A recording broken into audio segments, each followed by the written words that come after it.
ए, रुक। का बात बा? हमारा रास्ता काहे रोकत बाड़ा? एगो बात तारा से पूछे के रहे फूल वाली। हाँ हाँ पूछा। जौन तू बियाह खातिर तैयार भइल बाड़ू अपने बाप के चलते के कोनो दबाव से के अपन मर्जी से? काहे बताई? अरे अरे ब्याह करब तार भतार बनब तो तारा के बताए के पड़ी ना। जब भतार बनबा तो जनिए जेबा। देख बता दे। देख बता सच्ची में बताई प्लीज। अपना मर्जी से।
देखी के तोहरी जवानी काबू में हम नहीं खिरानी।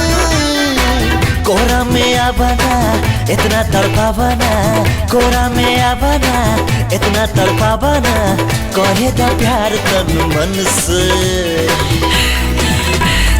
देखे ऐसन नजर से साड़ी सर केला हमरे कमर से।